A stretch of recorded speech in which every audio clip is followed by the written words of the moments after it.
첫 번째 경기 블랙번 대 벌리 분석 시작해보겠습니다. 블랙번은 주중 경기에서 좋은 결과를 받아들었다.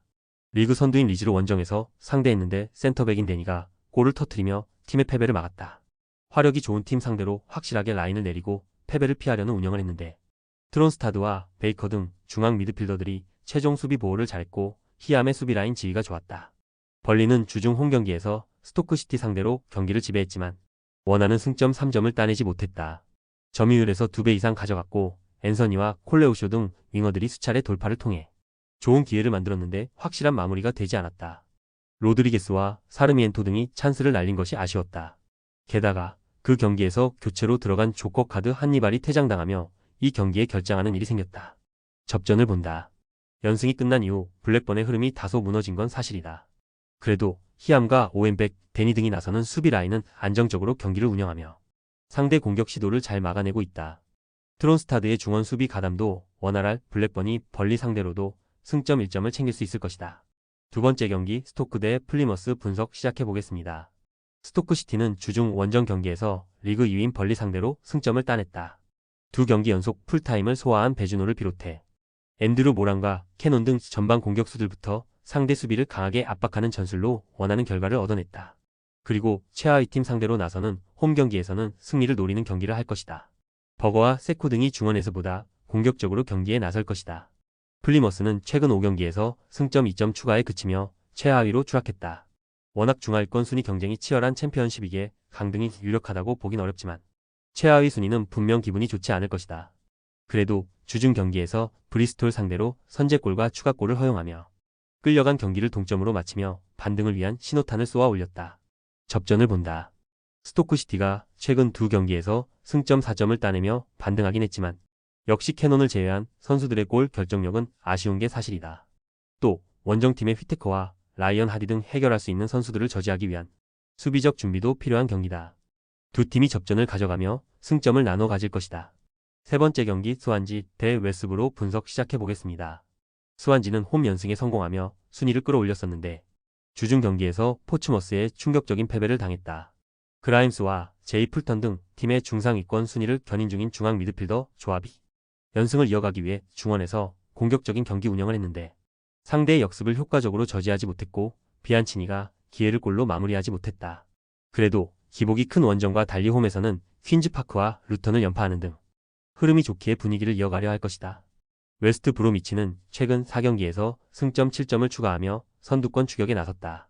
탄탄한 수비에도 마무리 문제를 해결하지 못했기에 선두권과 격차가 커졌는데 브리스톨과 프레스턴 등에 승리했다. 리그 득점왕에 도전 중인 스트라이커 조시 마자가 프레스턴전 2골을 비롯해 시즌 10골을 넘기며 공격을 이끌었고 펄론과 존스턴 등 측면 자원들의 침투도 살아난 모습이다. 브로미치의 승리를 본다. 스완지는 주중 경기 패배로 인해 이 경기에서 연패를 피하며 승리를 노려야 한다. 포츠머스 전처럼 중앙 3선 미드필더들이 다시 한번 공격에 기여를 올리며 나설 수 있다. 몰런비와 디아키테 등 공수 밸런스가 좋은 볼란치 듀오가 상대의 공세를 저지하며 역습으로 전환할 수 있고 마자가 문전압 기회를 해결할 브로미치가 연승에 성공할 것이다. 네 번째 경기 토트넘 대 뉴캐슬 분석 시작해보겠습니다. 토트넘은 주중 홈 경기에서 울버햄튼과 비겼다. 황희찬에게 선제골 허용 이후 끌려간 경기였지만 벤탄쿠르와 존슨의 골이 터지며 역전에 성공했는데 막판 동점골을 내줬다. 전반 막판 손흥민의 페널티킥 실패도 아쉬웠다. 그로 인해 최근 3경기에서 무승에 그치며 리그 중위권인 11위로 추락했고 상위권과 격차를 좁히지 못했고 이 경기 결과가 매우 중요하다. 뉴캐슬은 4연승에 성공하며 리그 5위로 치고 올라왔다. 노팅엄이 기대 이상으로 잘해주며 우승 경쟁 중인 프리미어 리그에서 기존 강호들이 주춤하고 있는데 챔스권 진입을 눈앞에 뒀다. 연승 기간 내용도 좋았는데 빌라와 맨유 등 순위 경쟁을 할 수 있는 팀들을 완파했고 경기당 3골 이상을 뽑아냈다. 12골을 기록 중인 이삭이 최근 절정의 골 감각을 보여주고 있고 머피의 측면 돌파도 위력적이다. 토트넘의 승리를 본다. 수비 라인이 불안하고 손흥민이 부진한 것도 사실이다. 그러나 쿨루세스키와 존슨, 메디슨 등 2선에 나와 상대의 압박을 이겨내며 공격을 전개할 선수들은 건재하다. 비수마와 파페사르가 뉴캐슬 중원과 힘겨루기를 이어가며 흐름을 내주지 않을 것이고 쿨루세스키가 패싱게임으로 최전방의 동료들을 살릴 토트넘이 승리할 것이다. 다섯 번째 경기 베네치아 대 엠폴리 분석 시작해보겠습니다. 베네치아는 여전히 리그 강등권에 처져 있다. 지난 라운드 원정에서 2위팀인 나폴리 상대로 선전하고도 패한 것이 아쉬웠다. 그래도 홈에서는 최근 칼리아리전 승리를 비롯해 승점 추가를 어느 정도 해주고 있다. 슈베르코와 알타레 등이 나서는 수비 라인이 안정을 찾으며 쉽게 뒷공간 돌파를 허용하지 않고 있고 카빌리아의 중원 존재감이 살아났다. 예보아와 포우얀팔로 등은 위협적인 문전 침투를 하고 있다. 엠폴리는 베로나 원정 승리 이후 다시 3연패를 당하며 중하위권으로 추락했다.